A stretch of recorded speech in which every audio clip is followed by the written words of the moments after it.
All right, it's 9:10. Welcome back, Big 550 KTRS. I have a little bit of an echo in my headphone for some reason. There we go. That's better. It is Thursday morning. Tomorrow, just a quick note for tomorrow. Well, for tomorrow, we're going to have the board meeting. Normally it was on Thursdays, but because Speaker of the House John Deal is now Speaker of the House and running things, he asked us to move it back to Friday, so he's going to be here Friday. We can talk all about that with the board meeting tomorrow on Friday. A little bit later on in the show today, we're going to talk to ABC's The Bachelor, the farmer Chris, otherwise known as Prince Farming. The Bachelor is back, and Chris is going to join us to talk about his tough trek of dating 30 women at one time on national TV. That's coming up a little bit later on. A couple of years ago, we did a series of stories about Kathy Burkett. Kathy Burkett was a St. Louis County councilwoman, a long-term councilwoman, and she was awarded a fee office by the governor of Missouri and she was awarded a fee office. What's a fee office? Every time you get your license renewed, your driver's license renewed, your plates renewed, your boat renewed, you have to go to a fee office. Those fee offices are given out and contracts are awarded. Kathy Burkett was a sitting county councilwoman, was given the award, and she, through a little bit of investigation, we found out that she had declared bankruptcy a number of times. She had failed to pay her federal taxes. She had outstanding store credit card debts, Bloomingdale's, some other ones from memory. And we asked the question why. We then looked at the survey and the application process, and one of the reasons she got it was for her diligence in financing. She came in first. The person who came in second was Mid-America Transplant Services. After we exposed her bankruptcy filings, shortly thereafter, the governor never really said anything, but he took the fee office away from her and gave it to Mid-America Transplant Services, which is now operating that fee office, raising money for transplant services and all the like. And she ended up not getting the fee office. Lo and behold, the other day, we got wind of another fee office controversy going on. And so we wanted to bring in a couple of people to explain this fee office situation. The mayor of Florissant, who has been on the show numerous times, Mr. Tom Schneider, welcome back to Big 550 KTRS. Thank you, McGraw. Good to be here. And Rick Dorsey. Rick, you are a resident of Florissant, and you are the soon-to-be president-elect of the Rotary Club for Florissant? That's correct, McGraw. Okay. Now, the Rotary Club in Florissant has been running a fee office. That is correct. We have run the Florissant fee office since Governor Carnahan and at the time, Police Chief Bob Lowry, later Mayor Bob Lowry, entered into that agreement in 1994. Okay. In 1994, what has transpired in the last 20 years with this Florissant fee office run by the Rotary Club? Well, we have been consistently one of the top 5 fee offices in the state of Missouri.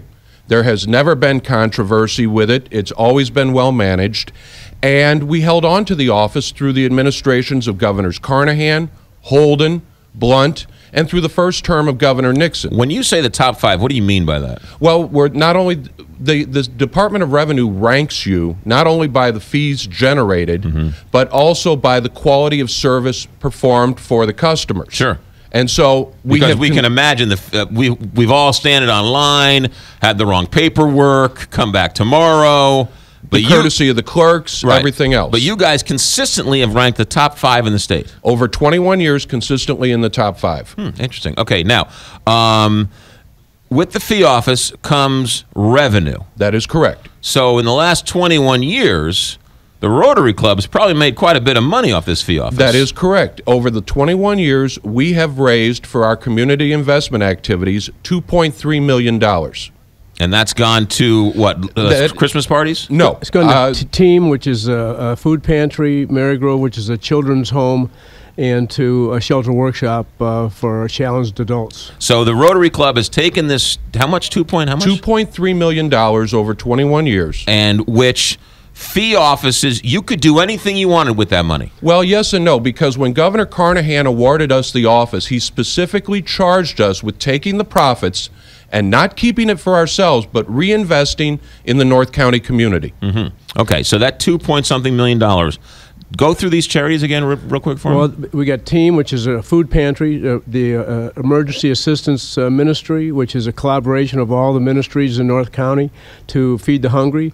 As a children's home, Mary Grove, well-known Mary Grove Children's Home for unwanted and abused children. Sure. And the Valley Industry Shelter Workshop for people that are challenged, IQ-wise and so forth. And Right. they get very productive, fulfilling work for those individuals. It's great for their families, and many other charities. And Rotary is one of the most philanthropic organizations in the world. Right. And some of this money also goes to have gone to tornado victims in Joplin, the tornado victims in Ferguson several years ago, and around the world to drill wells in underdeveloped nations. And Rotary just does so many good things, not only for our community but the world community. Promotes our way of life. So the people of Florissant know that this fee office has been ranked in the top 5 for the last 21 years. You've taken the money and you haven't necessarily enriched yourselves. You have enriched the community and the people of the world with the funds generated from this fee office. That is correct. And following up what Tom said, we've also given out $216,000 in scholarships to high school seniors to help them with their first year of college. We have purchased and distributed dictionaries to third-grade students throughout the Ferguson, Florissant, and Hazelwood school districts. We have used this money for reinvesting in our community. Sounds like it's a perfect system. Sounds like it's a government plan that is actually working. What's the big deal? It's a no-brainer. I presented this no-brainer personally to the governor at his residence. I gave it to his aide. I talked to him personally. When you're with him, you only get back up a second. minutes. What do you mean? Back up a second. So everything's going along swimmingly. Right. What changed? What changed is when Governor Nixon came in, instead of just awarding the offices, you had to bid for them. Okay. Have you had to bid for this office the last 21 years? Well, we did in 2009. Okay. And we were awarded the bid because we were what was considered the highest and best bid. Sure.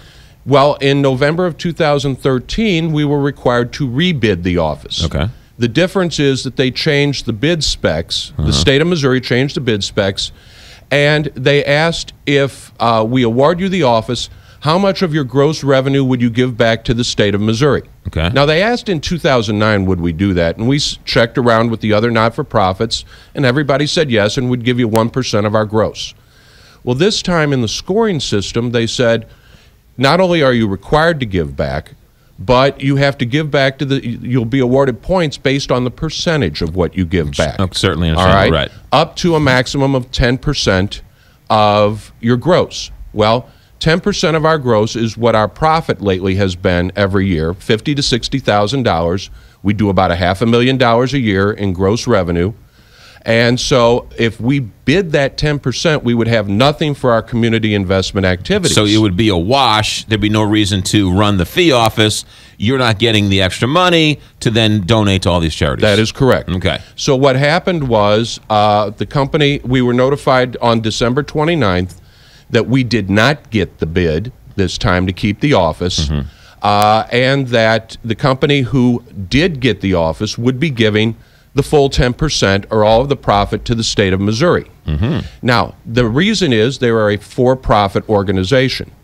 And what they do to make their money is that they're firing our current manager, who's been there for 13 years, and installing themselves in the manager and paying themselves a salary.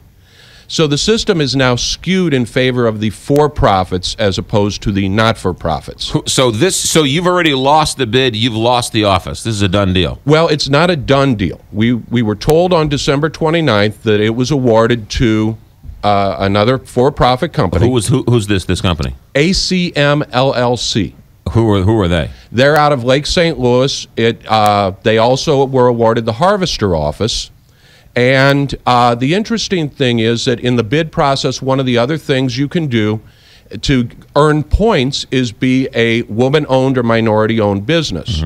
Well, in checking, we found out that ACM was owned by a woman by the name of Amy Fila.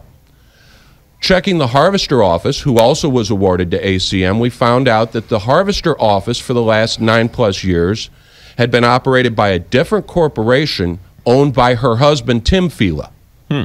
And when you look at Tim Fila's LinkedIn page and I've got a copy of it here for you. Before I leave, I'll leave it with you.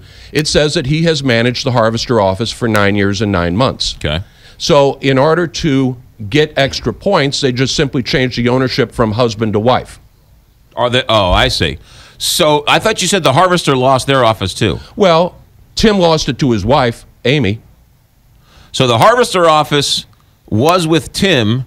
Now it's with his wife, Amy. Right. And the Florissant office has gone from the Rotary to Amy. Correct. Who bids? Who gives these awards out? Who awards? Who decides who gets it? The Department of Revenue. The Department of Revenue. Yes. Okay, so you lost this at the end of the year. Right. Okay. Now what happens, Mayor? Well, we have this appeal process. We're hoping, and we've been trying to do this since, for, a couple of years. I've been trying to, I think that we believe that the governor has the final say. He's cloaked with immense powers, that this is an organization that he could use influence with and get them to award a bid to an entity that's a no-brainer, which is a win-win for everybody. All the extra revenue goes back into the community. We just don't think that that this money that this entity can give to the state could ever be used as effectively and efficiently as the Rotary has done, and there's probably a lot of other nonprofits in the state that fall into that same category. We're not saying that they're all that good. Florissant not only gives great service to the residents that need their licenses taken care of, but it also gives the proceeds to the community where it's really needed. Have you tried to reach out to the governor? I delivered my appeal to him in person on October 27th at his residence.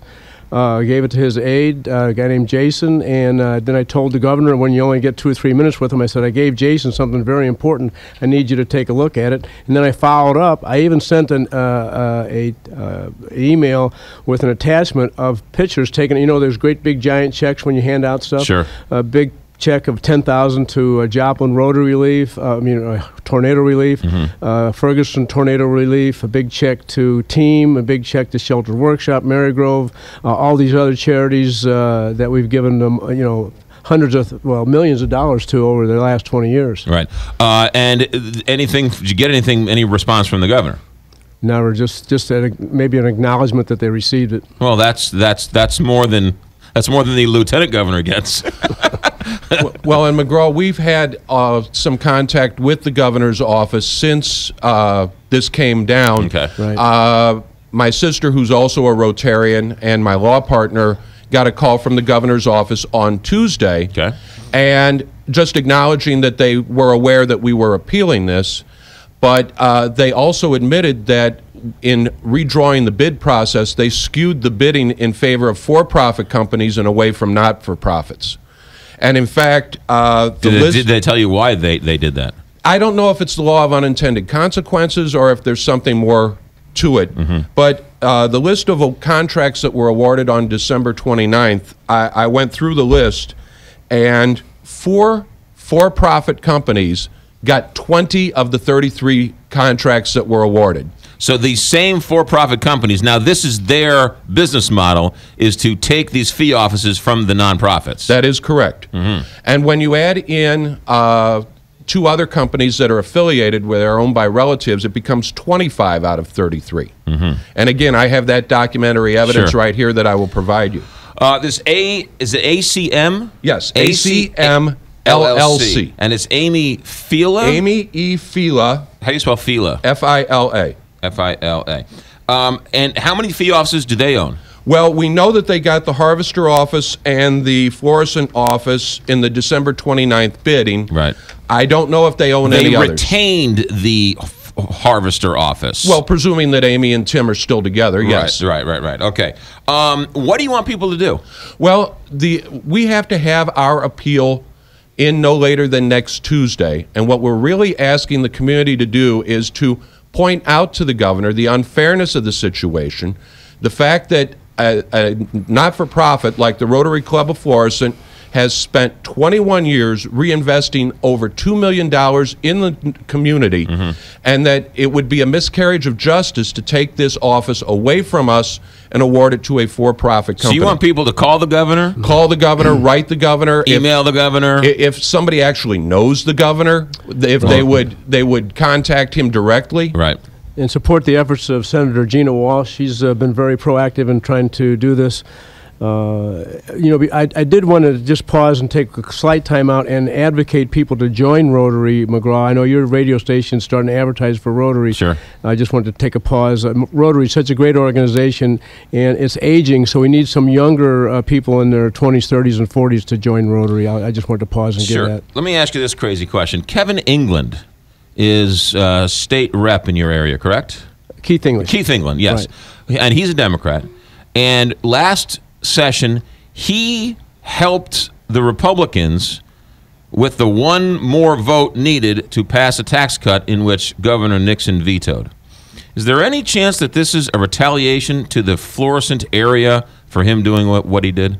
I had one individual give me that theory, but I don't buy that. You don't buy that? I'm not connecting that dot. Yeah. Is there any reason, Rick Dorsey, the soon-to-be president-elect of the Rotary Club of Florissant, is there any reason you think Governor Nixon took the fee office from you guys after 21 years and gave it to a for-profit company? I think it's because either he or his staff, in redrawing the bid process, did not realize that in changing the bidding and not awarding points for donations to charity, not awarding points for not being a not-for-profit, not awarding points for the intangibles, consistent management for 13 years, right.